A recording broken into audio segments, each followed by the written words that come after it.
Buletin Didik 9 Jun bersama saya Mimi Azira Abdullah. Assalamualaikum dan salam sejahtera. Menteri Kanan Pendidikan Datuk Dr. Razzie Jidin mengarahkan pembayaran allowance kepada petugas pentaksiran dan petugas pemeriksaan sijil peperiksaan Malaysia SPM 2021 diselesaikan segera. Dalam kenyataan di Facebook, Datuk Dr. Razzie mahu lembaga peperiksaan meneliti perkara berkenaan dan membuat pembayaran kepada guru terbabit secepat mungkin. Menurut kenyataan itu, pihaknya akan berusaha agar bayaran dibuat mulai hari ini.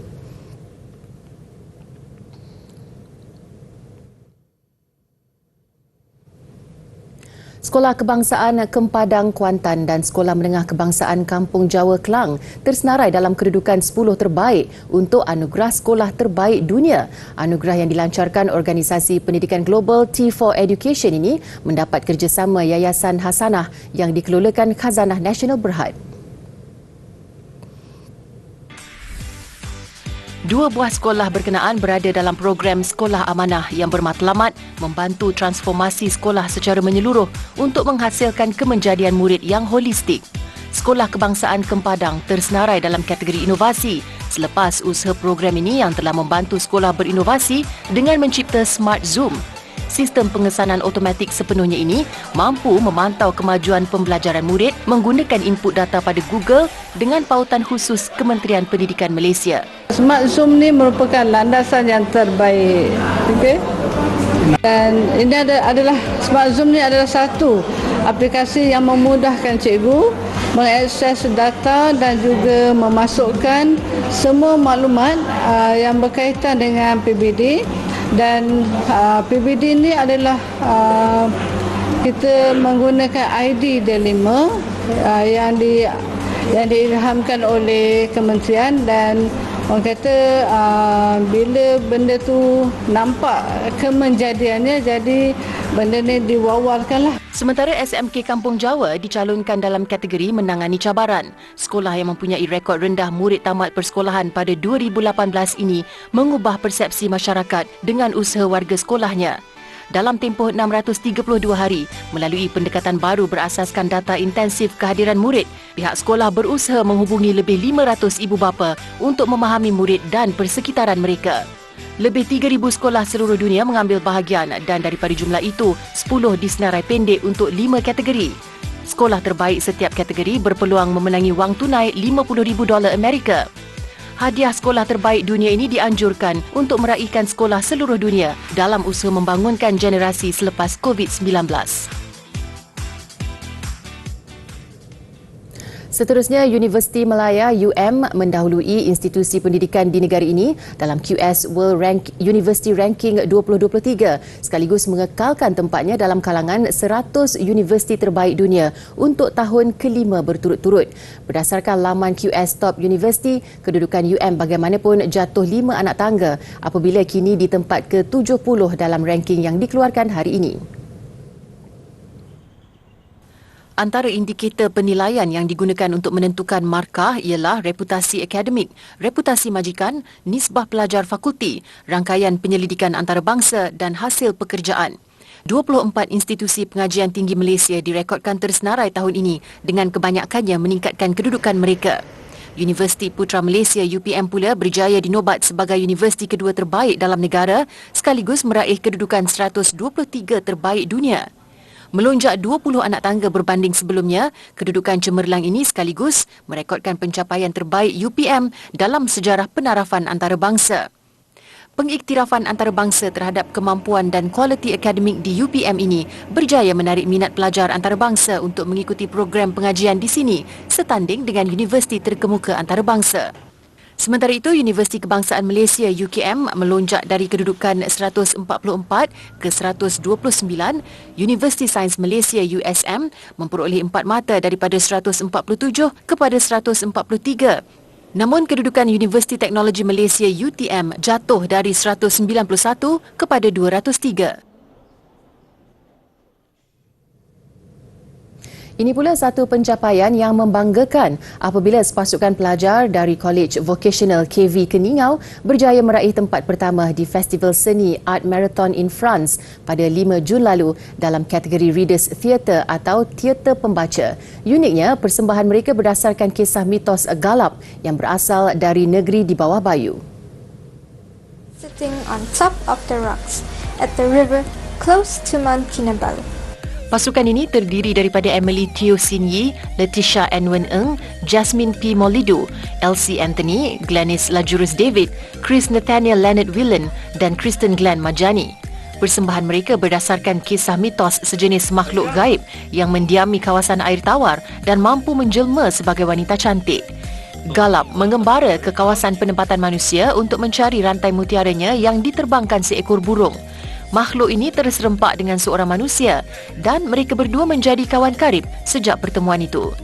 Tema cerita ini adalah konflik dan prejudis, memandangkan manusia dan makhluk telah bermusuhan selama beratus-ratus tahun.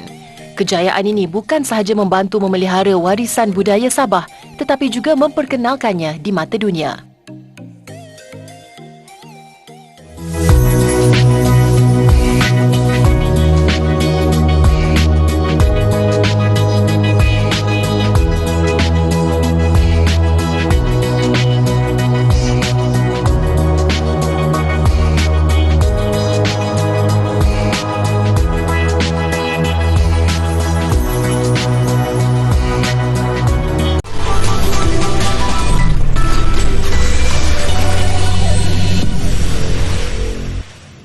Bertemu kembali, Kementerian Kesihatan KKM menjangkakan gelombang penyakit tangan, kaki dan mulut HFMD akan mula menurun dalam tempoh terdekat.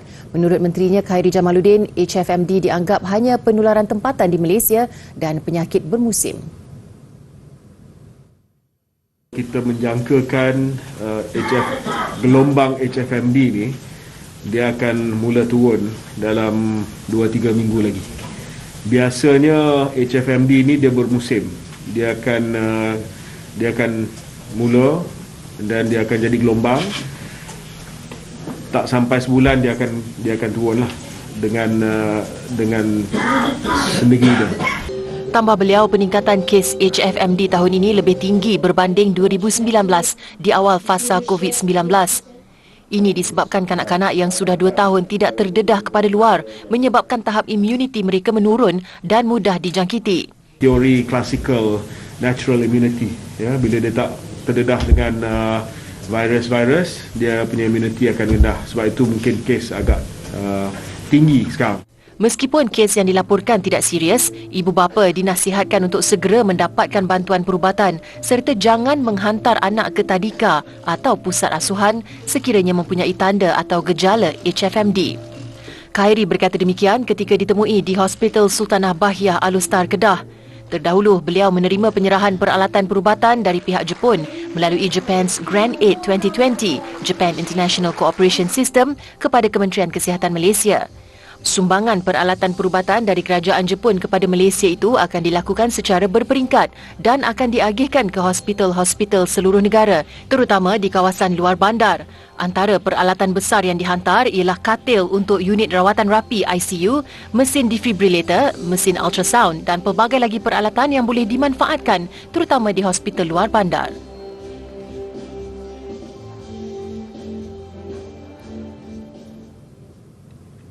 Jabatan Kemajuan Masyarakat KEMAS memperuntukkan 1.5 juta ringgit untuk tahun ini bagi membantu 150 asnaf di seluruh negara meningkatkan taraf ekonomi keluarga melalui program Asnaf Berdikari.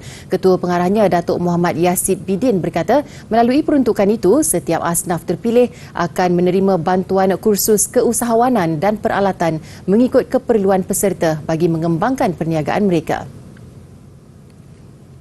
Sebagai permulaan, 10 asnaf dari setiap negeri dipilih menyertai program tersebut dengan sasaran peningkatan pendapatan peserta sehingga RM3,000 sebulan hasil perniagaan golongan sasar itu. InsyaAllah lah kita ramai dapat membantu golongan-golongan daripada kumpulan asnaf ni. Biasanya kumpulan asnaf ni bantuan yang diberikan dalam bentuk makanan, kalau katakan bagi peralatan, tapi dari segi pendidikan untuk menjana pendapatan tu kurang lah. Biasa kita bagi dia, kita tinggalkan. Kalau macam bulan puasa tu kita bagi baku makanan, that's it lah, ataupun bagi duit bantuan zakat, that's it lah kan. Jadi habis begitulah. Tapi ini kita bagi dalam bentuk ilmu pengetahuan dan juga secara praktikal untuk mereka boleh berjaya. Bagi menjayakan program yang baru dimulakan tahun ini, KEMAS turut bekerjasama dengan pelbagai agensi seperti Jabatan Agama Islam Negeri, Pihak Berkuasa Tempatan PBT, Majlis Amanah Rakyat MARA dan Jabatan Kesihatan Negeri. Datuk Muhammad Yasid Bidin berkata demikian ketika ditemui selepas merasmikan program Asnaf Berdikari KEMAS Terengganu. Turut hadir Pengarah KEMAS Terengganu Dr. Farid Ahmad. Dalam perkembangan lain, berhubung penularan penyakit HFMD dalam kalangan murid di Taman Bimbingan Kanak-Kanak Tabika Selian KEMAS di Terengganu, ia dilaporkan dalam keadaan terkawal. Setakat ini hanya 7 tabika KEMAS ditutup sepanjang penyakit itu dikesan, melibatkan daerah Setiu, Dungun dan Kemaman. Festival Bon Odori yang diraikan di negara ini sejak berpuluh tahun lalu dilihat sebagai perayaan kebudayaan bagi mengeratkan semangat muhibah antara rakyat Malaysia dengan komuniti Jepun yang bekerja dan bermestautin di Malaysia. Sultan Selangor Sultan Sharafuddin Idris Shah bertitah apa saja bentuk budaya yang diamalkan setiap masyarakat di dunia ini sememangnya ada hubung kait dengan agama. Namun seiring peredaran zaman, amalan budaya itu tidak lagi menonjolkan ciri-ciri keagamaan.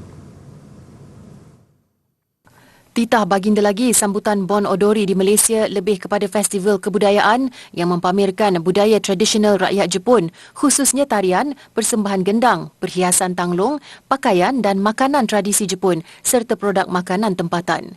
Festival itu telah menjadi popular apabila banyak syarikat dari Jepun melabur dan membuka cawangan kilang mereka di Selangor dan ia telah menjadi platform bagi memperkenalkan budaya hiburan Jepun. Sultan Sharafuddin memaklumkan baginda sendiri pernah menghadiri sambutan perayaan ini pada 2016 diiringi oleh Duta Besar Jepun ke Malaysia. Menerusi pemerhatian baginda, sambutan Bon Odori tidak melibatkan upacara berbentuk keagamaan yang boleh memesongkan akidah mereka yang hadir. Sehubungan itu, baginda tidak mahu pihak tertentu, khususnya ahli politik, menggunakan isu yang menyentuh sensitiviti agama bagi meraih populariti serta menitahkan pihak Jabatan Agama Islam Selangor JAIS dan Wakil Majlis Bandaraya Shah Alam MBSA untuk hadir ke festival terbabit bagi mendapatkan gambaran sebenar.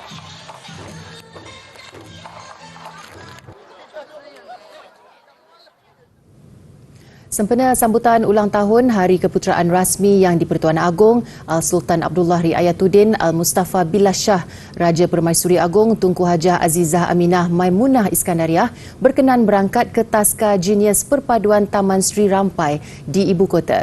Turut berangkat anak anda Seri Paduka Tengku Puteri Afzan Aminah Hafizatullah dan Tengku Puteri Jihan Azizah Atiyatullah. Tunku Hajah Azizah dan anak anda tiba pada jam 10 pagi dan meluangkan masa hampir sejam untuk beramah mesra bersama 18 kanak-kanak dan tenaga pengajar di taska berkenaan. Seri Paduka Baginda turut mengurniakan cek sumbangan bernilai RM30,000 kepada Kementerian Perpaduan Negara KPN dan diserahkan kepada Menteri Perpaduan Negara Datuk Halimah Muhammad Sadiq serta Ketua Setiausaha KPN Datuk Noridah Abdul Rahim. Penubuhan Taska Jenius Perpaduan bermula pada 2010 dengan 15 projek rintis program permata negara dan sehingga kini sebanyak 41 Taska Jenius beroperasi di seluruh negara melibatkan 917 kanak-kanak berumur 2 hingga 4 tahun.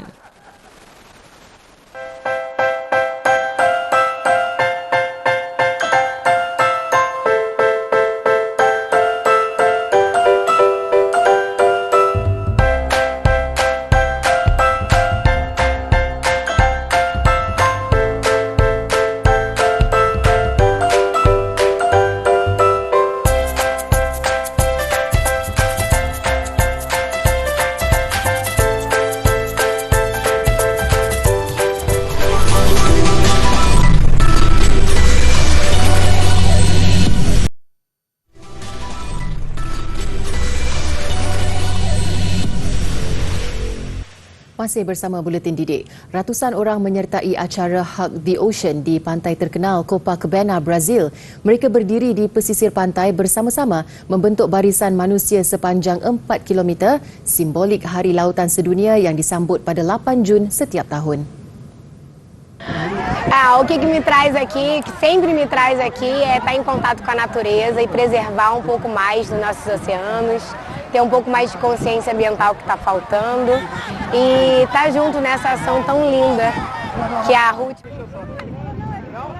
Selepas acara simbolik itu, kesemua peserta memakai sarung tangan dan mula mengutip sampah di sekitar pantai Copacabana. Hari Lautan Sedunia diiktiraf oleh Pertubuhan Bangsa-Bangsa Bersatu PBB pada 2008. Ia menyokong pelaksanaan matlamat pembangunan mampan SDG dan menanam minat orang ramai terhadap memelihara lautan serta pengurusan lestari sumber lautan.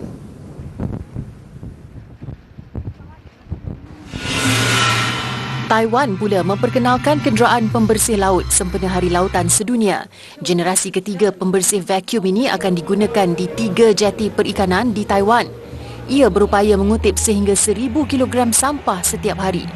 Sampah di lautan Taiwan kebanyakannya ialah bahan buangan daripada industri perikanan, termasuk peralatan memancing dan pelampung. Jumlahnya 2.5 kali ganda lebih banyak berbanding negara jiran Jepun dan hampir 2 kali ganda berbanding Korea Selatan.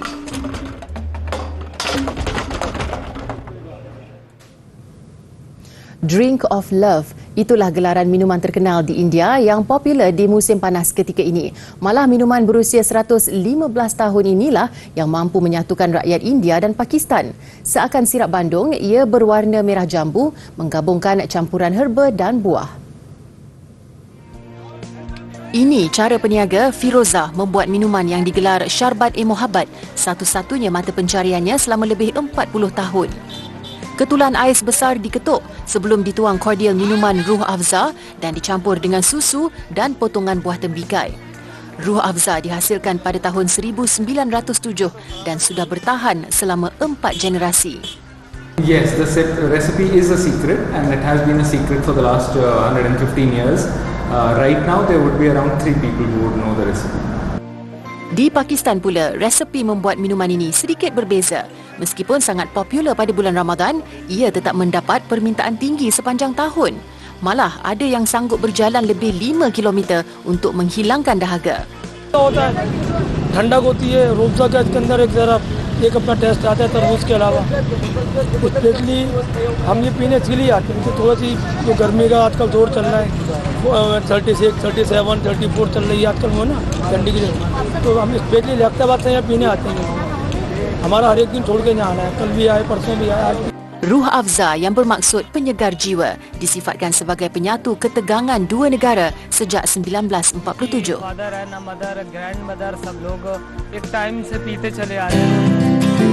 Assalamualaikum adik-adik. Hari ini cikgu nak ajar satu senaman yang mudah yang kita boleh buat di mana-mana sahaja. Okay, kita mulakan. Okay. Cantumkan kedua tangan kita, tolak ke hadapan. Okay, tarik ke atas.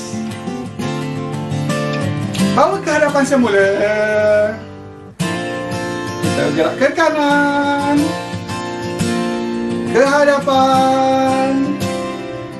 Ke kiri. Dan kita baik di hadapan semula. Itu sahaja untuk hari ini. Terima kasih. Bye-bye.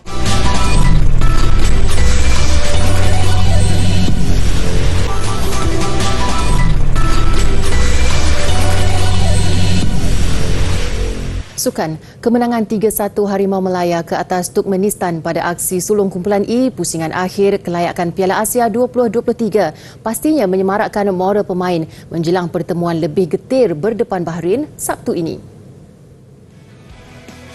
Kelebihan beraksi di Stadium Nasional Bukit Jalil yang menjadi hos saingan kumpulan E dimanfaatkan sepenuhnya Harimau Melaya yang dibimbing Kim Panggon. Asakan pantas sebaik sahaja permainan bermula nyata mencemaskan Turkmenistan yang menyaksikan Malaysia di depan minit ke-11 hasil rembatan Safawi Rashid selepas percubaan Arif Aiman ditepis penjaga gol lawan. Dibezakan 20 anak tangga, Malaysia membuktikan ranking bukanlah menjadi ukuran dan hampir menambah jaringan sejurus kemudian menerusi Darren Lock. Minit ke-16, gawang Turkmenistan bolos lagi. Kali ini menerusi rembatan kencang Muhammad Faisal Abdul Halim selepas mendapat ruang susulan kelekaan benteng lawan yang pantas dihukum Arif Aiman.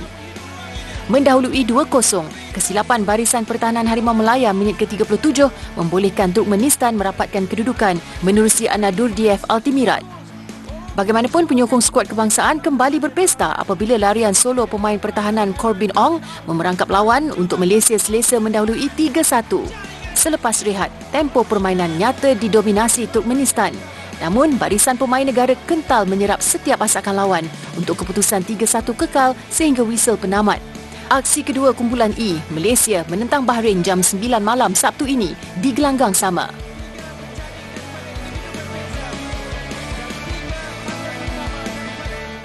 Ketika skuad bola sepak senior negara ceria di Stadium Nasional Bukit Jalil, pasukan bawah 23 kebangsaan pula mengakhiri cabaran Piala Asia di Uzbekistan tanpa sebarang kemenangan.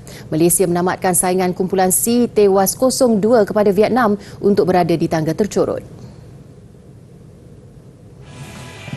Ketua Jurulatih Brad Maloney merehatkan beberapa tonggak utamanya, antaranya Luqman Hakim Syamsuddin, Hadi Fayad Abdul Razak dan Nick Akif Syahiran untuk memberi ruang kepada muka baru membarisi kesebelasan utama berdepan Vietnam di Stadium Lokomotif. Usaha pemain negara meraih kemenangan sulung menjadi sukar apabila Nam Mandung membolosi gawang negara minit ke-28. Barisan Harimau Muda ditimpa malang pada masa kecederaan menyaksikan Muhammad Hairi Hakim Mamat dibuang padang susulan rujukan VAR mendapati bola terkena tangannya. Vietnam yang dihadiahkan sepakan penalti berjaya mendapat jaringan kedua menerusi Bui Huang Viet An meskipun sepakan awalnya sudah diselamatkan penjaga gol Firdaus Irman Muhammad Fadil. Kemenangan 2-0 membolehkan Vietnam menduduki tangga kedua kumpulan mengumpul 5 mata dan mara ke suku akhir. Malaysia mengakhiri cabaran tewas ke semua 3 perlawanan. Sementara itu, Korea Selatan menewaskan Thailand mara ke suku akhir selaku juara kumpulan C. Gol kemenangan Korea dijaringkan Go Jae-hyun minit ke-35. Bagaimanapun, sistem VAR terpaksa digunakan untuk mengesahkan jaringan itu selepas berlaku percanggahan keputusan dengan pembantu pengadil.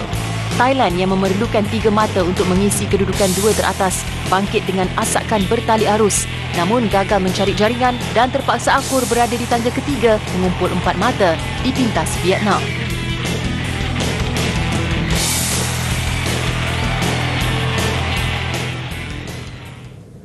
Baiklah, paparan di sekitar Festival Cahaya di Singapura mengakhiri buletin didik. The iLight Festival menampilkan 20 hasil seni menarik diperbuat daripada bahan mesra alam sekitar dan jimat tenaga. Saya Mimi Azira Abdullah, salam hormat dan kita jumpa lagi.